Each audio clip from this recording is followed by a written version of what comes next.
요한계시록 18장 1절에서 3절입니다.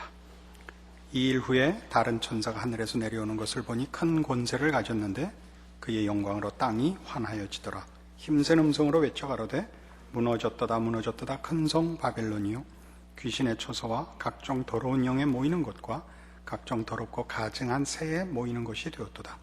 그 음행의 진노의 포도주를 인하여 만국이 무너졌으며 또 땅의 왕들이 그로 더불어 음행하였으며 땅의 상고들도 그 사치의 세력을 인하여 치부하였도다 하더라.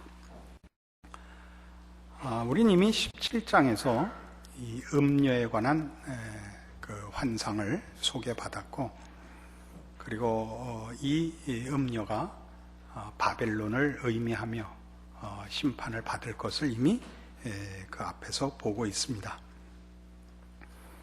조금 우리가 이 17장, 18장, 그리고 19장 8절까지를 이해를 위해서 그 연결을 한번 살펴볼 필요가 있습니다. 17장에서 계속 무슨 얘기 나왔냐면 큰 음녀와 그 음녀에 대한 천사의 해석이 나왔죠. 이 음녀는 바벨론이고 그가 어떻게 나중에 심판을 받게 되는지 내분이 일어나서 동맹들에 의하여 그가 파국을 맞이할 것을 17장에서 얘기를 했고, 그리고 이제 18장은 그 음녀로 묘사됐던 바벨론의 멸망 자체를 다루고 있습니다. 그 다음에 19장에 가시면 19장 1절에서 8절까지가 이 바벨론 파괴의 의미가 설명되고 있습니다. 좀 보죠. 19장 1절. 2일 후에 내가 들으니 하늘에 허다한 무리의 큰 음성 같은 것이 있어 가로되 할렐루야 구원과 영광과 능력이 우리 하나님께 있도다. 그의 심판은 참되고 의로운지라. 음행으로 땅을 더럽게 한 큰 음녀를 심판하사 자기 종들의 피를 그의 손에 갚으셨도다 하고, 두 번째 가로되 할렐루야 하더니 그 연기가 세세토록 올라가더라. 또 24장로와 네 생물이 엎드려 보좌에 앉으신 하나님께 경배하여 가로되 아멘 할렐루야 하니 보좌에서 음성이 나서 가로되 하나님의 종들 곧 그를 경외하는 너희들아 물론 대수하고 다 우리 하나님께 찬송하라 하더라. 또 내가 들으니 허다한 무리의 음성도 같고 많은 물소리도 같고 큰 뇌성도 같아서 가로되 할렐루야 주 우리 하나님 곧 전능하시니가 통치하시도다. 우리가 즐거워하고 크게 기뻐하여 그에게 영광을 돌리세. 어린 양의 혼인 기약이 이를 얻고 그 아내가 예비하였으니 그에게 허락하사 빛나고 깨끗한 세마포를 입게 하셨은즉 이 세마포는 성도들의 옳은 행실이로라 하더라. 이게 그러니까 어떻게 음녀가 심판받은 이유가 그 가치가 뭐냐에서 그가 음행으로 땅을 더럽게 한 자이기 때문에 심판받아야 하고 그것이 하나님의 의로운 심판이며 그것이 말하자면 하나님의 백성들과 하나님을 믿는 자들에게는 그것이 하나의 찬송이 되는 일이며, 그래서 말하자면 천국이 이제 문을 열게 됐다 라는 대로 이 음녀의 심판이 음녀의 심판이 가지는 의미를 얘기하고 있습니다. 그러니까 우리는 음녀의 심판이 말하자면 바벨론의 심판이 다만 하나님께서 권선징악식으로 하나님을 반대하고 죄악을 일삼은 자들을 벌준다 하는 그런 이렇게 하나의 장면으로 하나의 사건으로 이해할 것이 아니라 새 예루살렘의 임함, 하나님 백성들을 위한 그의 영원한 나라를 시작하시기 위해서 마땅히 하나님을 반대하는 것과 하나님의 통치에 걸림이 되는 것들이 먼저 평정되어야 하기 때문에 우리가 기대하는 새 하늘과 새 땅이 오기 위해서는 이런 모든 악한 것들과 죄악들과 그런 세력들이 마땅히 먼저 하나님의 심판을 받아야만 된다라는 연결적 차원에서 이 문제를 이해해야 합니다. 나중에 결론 부분에서 지금 얘기한 이 뜻을 조금 더 한 걸음 깊게 설명을 하겠습니다. 그런 시각을 가지고 이제 이 18장에 나오는 이 바벨론 심판을 보시면 2절에 이 심판이 이렇게 설명되어 있습니다. 힘센 음성으로 외쳐가라되 무너졌도다 무너졌도다 큰 성 바벨론이요 귀신의 처소와 각종 더러운 영에 모이는 것과 각종 더럽고 가증한 새에 모이는 것이 되었도다. 우리가 말하자면 심판을 표현하고 그 하나님을 반대한 세력이 하나님께 그 심판을 받은 그 내용을 얘기하자면 그 파괴, 뭐라 그래야 됩니까? 그 받은 바 벌의 무서움 같은 것을 기대하는데 뜻밖의 귀신의 처소, 각종 더러운 영에 모이는 것, 각종 더럽고 가증한 새에 모이는 것이라는 조금은 우리가 1차적으로 기대하는 것과 다른 묘사로 이 바벨론의 심판과 파괴가 묘사되어 있습니다. 우리가 나중에도 살펴보겠지만 이것은 말하자면 하나님을 믿는 백성들이 받는 구원과 가장 대조되는 묘사를 하고 있는 것입니다. 그러니까 하나님의 백성이 받는 구원은 생명과 거룩이죠. 생명과 거룩이라는 것은 지금 여기 표현한 것으로 하면 귀신, 더러운 영, 가증한 새, 이것은 다 우리 정상적인 생명의 존재와 반대되는 그림들인 겁니다. 우리가 이해하는 식으로 하자면 시체들만 있다, 그런 뜻이죠. 각종 더러운 가증한 새가 모인다는 것은 이제 그 시체를 먹는 장면을 묘사하고 있는 것입니다. 귀신이 다닌다, 이 말은 무덤이다, 이런 뜻이죠. 우리가 이해하자면. 그러니까 생명과 대조되고 있고 생명이 가지는 아름다움과 충실함과 대조되어 있는 겁니다. 그 황폐함이 생명이 없고, 그래서 생명이 가지는 그 생명의 싱싱함, 무성함, 충만함, 아름다움이 없는 것으로 묘사되어 있단 말이죠. 별로 감격스럽지 않은 게 지금 듣고들 계십니다만 이따 결론에 다 묶어서 합시다. 지금은 조금 지나가죠. 그리고 그 심판의 이유를 3절에 다시 이렇게 얘기합니다. 우리 앞에 17장에서도 봤습니다만 그 음행의 진노의 포도주를 인하여 만국이 무너졌으며 또 땅의 왕들이 그로 더불어 음행하였으며 땅의 상고들도 그 사치의 세력을 인하여 치부하였도다. 그러니까 음행했다, 또는 사치의 세력으로 치부했다, 이렇게 나가죠. 이건 이제 골로새서 3장에 가면 이해하기 좋은 표현이 나옵니다. 신약성경 326페이지 골로새서 3장 1절입니다.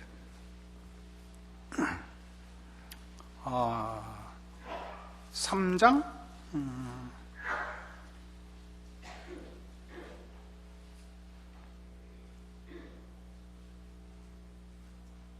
3장 5절을 보겠습니다. 그러므로 땅에 있는 지체를 죽이라. 곧 음란과 부정과 사욕과 악한 정욕과 탐심이니 탐심은 우상숭배니라, 이렇게 되어 있죠. 탐심이 왜 우상숭배일까요? 하나님 외의 것을 소원하는 것은 다 우상숭배입니다. 그러니까 하나님 외의 것에 소망을 두거나 기쁨을 두는 것은 다 우상숭배입니다. 그러니까 종합적으로 얘기를 하자면 우리 그 소요리 문답에 제1 질문이 이렇게 되어 있습니다. 사람의 제일 되는 본분이 무엇이뇨?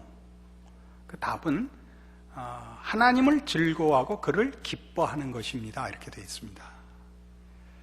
우리는 이제 예수를 믿으면서 우리가 예수를 믿는 이 기독교 신앙이 뭐에 제일 많이 말하자면 영향을 받거나 또는 혼동되느냐 하면 일반적인 윤리 도덕과 혼동되고 일반적인 종교와 제일 많이 섞입니다. 윤리 도덕이라는 것은 이것이 옳고 이것은 그르다 라는 규칙으로서 가치를 부여하는 것이 아니고 기독교 신앙의 본체는 하나님과의 관계의 문제입니다. 하나님이 우리의 기쁨이며 우리의 소원이며 우리의 모든 것입니다. 왜냐하면 하나님만이 우리에게 필요한 것을 주시며 그 필요한 것들은 다 우리가 자식들한테 성질나서 고함 지를 때 먹여주고 입혀주고 학교 보내줬더니 이따위로 이런 식의 그 정도가 아니고 하나님만이 주실 수 있는 가치, 의미, 보람, 영광 이런 걸 하나님만이 주실 수 있습니다. 우리가 만들 수 있는 어떤 기쁨이나 가치와도 그 비교가 안 되는, 우리는 생명을 만들지 못하며 우리는 진리를 만들지 못합니다. 하나님만이 생명을 만드시며 진리를 만드시며 생명과 진리, 진정한 생명과 진리가 갖는 기쁨과 보람과 의미를 주실 수 있습니다. 그런 차원에서 우리는 하나님이 기쁘고 즐거운 것입니다. 그러니까 신앙이란 기능적이지 않습니다. 신앙이라는 이름을 걸어서 하나님 이외의 것을 소원하면 이미 그는 신앙인이 아닌 것이요 우상숭배인 것이다, 이렇게 성경은 얘기하는 것이죠. 왜 늘 한 사람밖에는 아멘을 못할까요? 다른 사람은 다 못 알아들을까요?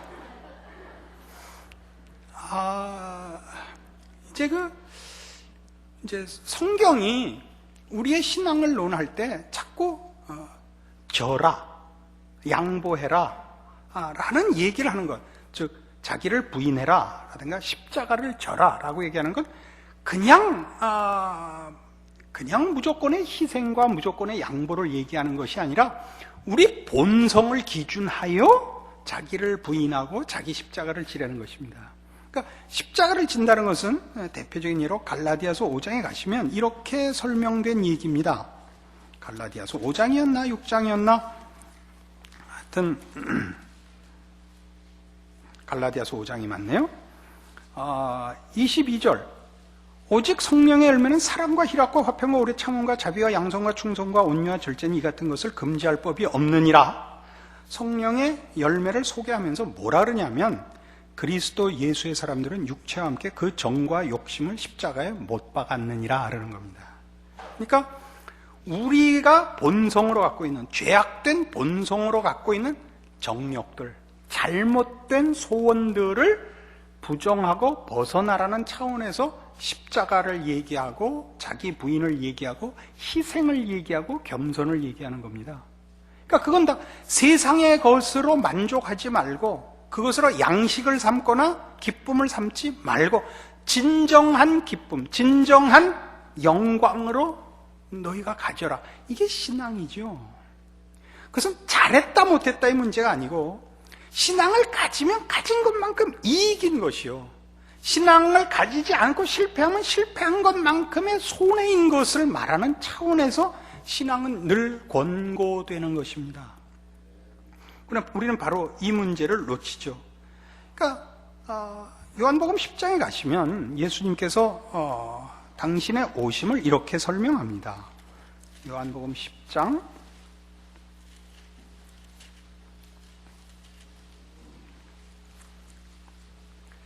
10절입니다.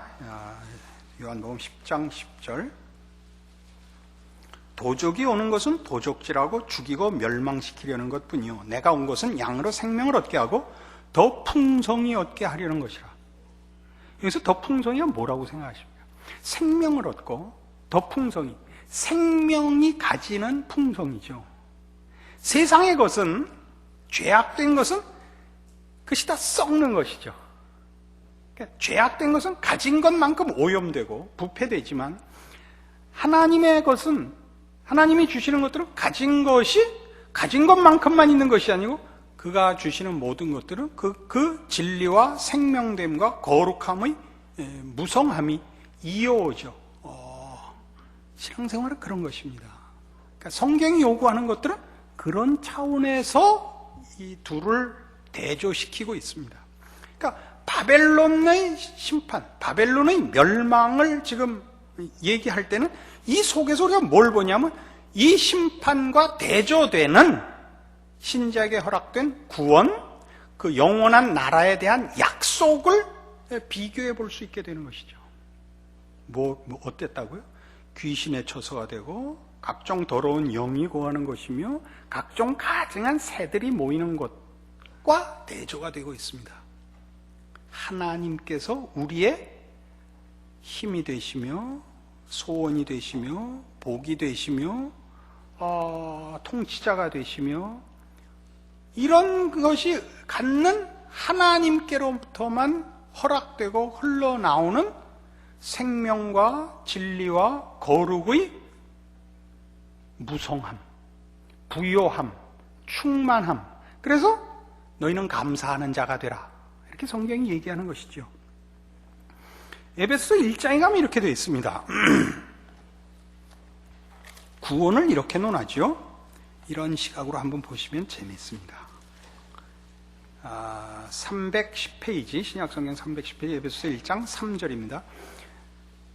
찬송하리로다 하나님 곧 우리 주 예수 그리스도의 아버지께서 그리스도 안에서 하늘에 속한 모든 신령한 복으로 우리에게 복 주시되 곧 창세전에 그리스도 안에서 우리를 택하사 우리로 사랑 안에서 그 앞에 거룩하고 흠이 없게 하시려고 그 기쁘신 뜻대로 우리를 예정하사 예수 그리스도로 말미암아 자기 아들들이 되게 하셨으니 이는 그의 사랑하신 자 안에서 우리에게 거저 주시는 바 그의 은혜의 영광을 찬미하게 하려는 것이라. 찬송을 받는다, 감사를 받는다 라는 것은 말하자면 우리가 받은 것이 얼마나 벅찬 것인가, 넘치는 것인가를 의미하고 있죠. 그 내용과 의미와 양에 있어서 그렇습니다. 그러니까 구원을 논할 때 우리는 지금 우리가 사는 이 시대의 한국 교회가 구원을 논하면 기능적으로 너무 많이 논합니다. 구원을 논하면 너 공짜로 구원을 얻었으니 너 주를 위하여 뭐 할래? 이렇게 지금 돼서 한국 교회는 전도하는 것이요, 주를 위하여 뭘 하는 것이 됐죠. 구원이란 지금 바벨론의 심판에서 대조된 바와 같이 죄를 기준하여 보는 것입니다. 죄를 기준하여 보는 것. 그러니까 죄로 더럽혀지고 죄로 부패하고 죄로 망하는 것과 구원을 얻어 생명을 가져서 생명으로 인하여 거룩하고 새롭고 가치 있고 영광스러워지는 것을, 그러니까 되미를 비교하는 것이 우선이죠. 그러니까 바벨론으로 대표되는 이 세상의 죄악된 풍조의 그 삶의 원리가 뭐였다 그래요? 사치한 것. 그렇죠? 우리 본문으로 돌아가 봅시다. 뭐라고 했죠? 그 음행의 진노의 포도주를 인하여 만국이 무너졌으며 또 땅의 왕들이 그로 더불어 음행하였으며 땅의 상고들도 그 사치의 세력을 인하여 치부하였도다. 뭘 쌌어요? 세상의 것들로만 소원을 삼아 움켜잡았죠. 뭐는 못하고요? 거룩을, 생명을, 진리를 추적하고 소유하지 못하고요. 이게 여러분들이 정신 차려야 하는 신자된 자기 판단의 기준이 나오는 것입니다. 그러니까 신앙생활이 뭐냐? 우린 이러기 제일 쉽습니다. 몇 가지 정해진 일들을 하는 것이 신앙생활이라 생각하기 쉽습니다. 우리 대표적인 것, 주의를 지킨다, 성경을 본다, 기도를 한다, 헌금을 한다, 또는 봉사를 한다. 이런 정도로 그것이 신앙 행위인 것이 사실이며 그런 행위들을 통하여 신앙이 큰다는 것도 믿습니다. 인정합니다. 그러나 그것은 말하자면 이렇게 제대로 그 신앙의 제대로 된 단계와 과정을 추적한 것이 아니고 정말 곁길로 가서 얻은 것들입니다. 훨씬 본질적인 것은 이 죄 문제를 놓고 따지셔야 되고, 그래서 신자된 보상도 죄를 벗어나 거룩하게 살며 거룩을 소원하며, 그래서 죄와 싸워 몸부림치고 갈등하는 것들이야말로 참다운 신자된 표들입니다. 여러분들이 능력이 있고 가진 게 있어서 주를 위하여 무엇을 하는 자가 아니고, 여러분의 인격과 여러분의 심령이 하나님의 사람으로 거룩을 추적하고 거룩을 지키고 거룩을 소원하고 의에 줄이고 목마른 자는 복이 있나니입니다. 저가 배부를 것이옵니다. 뭘로 배부를 것입니까? 의를 찾았는데 의롭게 사는 것, 하나님의 자녀답게 사는 것, 말씀을 따라 사는 것, 주를 닮는 것, 이것이 배부른 것입니다. 사람의 가장 귀한 행복의 조건이 뭐죠? 자신에 대하여 만족하는 것 아닙니까?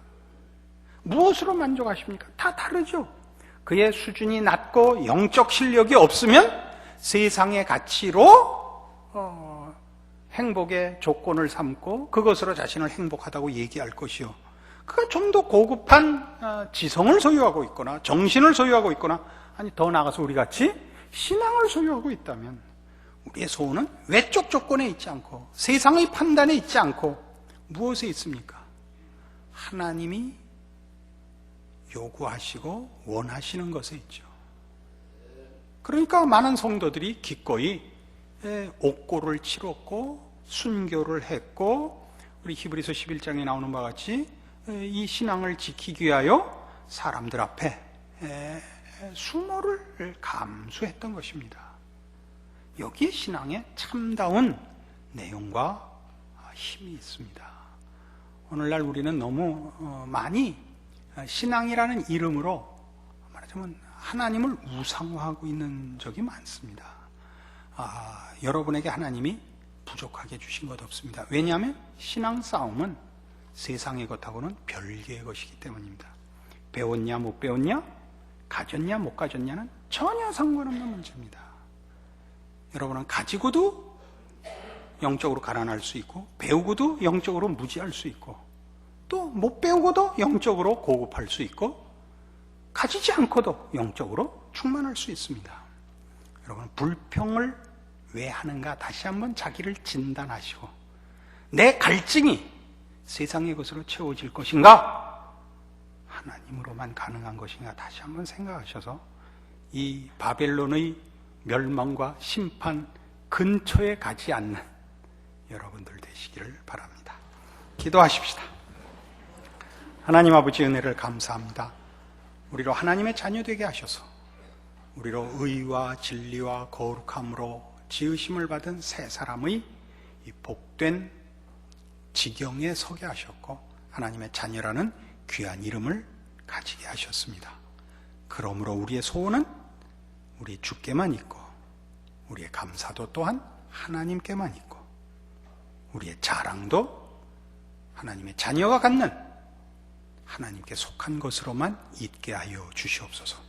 세상의 유혹과 시험 앞에 지지 말게 하시고, 저 헛된 유혹과 시험을 우리 말씀으로 간파하고 극복하고 싸워 이겨 하나님의 자녀들의 마땅한 영광의 충만의 자리에 이르는 우리의 신자된 인생이 되게 하여 주시옵소서. 예수님 이름으로 기도합니다. 아멘.